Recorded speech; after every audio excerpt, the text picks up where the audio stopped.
અમદાવાદની ખ્યાતિ હોસ્પિટલમાં હવે ક્રાઇમ બ્રાન્ચે દરોડા પાડ્યા છે।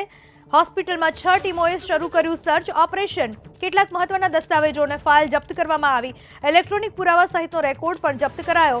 યુએન મહેતાના ડોક્ટર, પીએમજેએવાય વિભાગ સાથે જોડાયેલા નિષ્ણાંતો પણ હાજર। એક્સપર્ટ ડોક્ટર્સની હાજરીમાં મહત્વના પેપર્સની તપાસ કરાઈ રહી છે। જે ઓપરેશન થિયેટરમાં ઓપરેશન થયું હતું ત્યાં પણ તપાસ કરાઈ રહી છે। અમદાવાદની ખ્યાતિ હોસ્પિટલ જ્યાં મોત કાંડ સામે આવ્યા બાદ હવે તપાસ તેજ કરવામાં આવી છે। ક્રાઇમ બ્રાન્ચની ટીમ પણ ત્યાં પહોંચી છે। દરોડા પાડવામાં આવ્યા। 6 ટીમો છે જેમણે સર્ચ ઓપરેશન શરૂ કર્યું છે। આ વિશે વધુ માહિતી આપવા આપણી સાથે જોડાઈ ચૂક્યા છે મારા સંવાદદાતા ચેતન બાંભણિયા।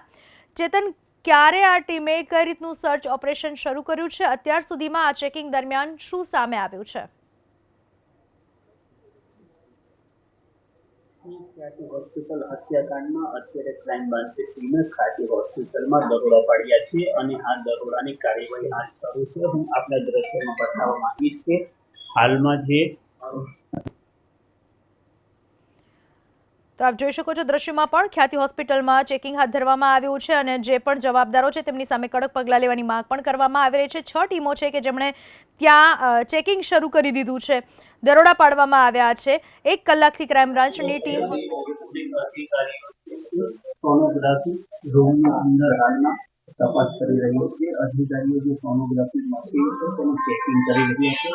આપ દ્રશ્યોમાં જોઈ રહ્યા છીએ કે આ જે સ્ક્રીન છે તે શરૂ છે અને કયા પ્રકારના રિપોર્ટ કર્યા, રિપોર્ટમાં શું શું આવ્યું અને જૂના જે રેકોર્ડ છે તે ખંગાઈ રહ્યા છે।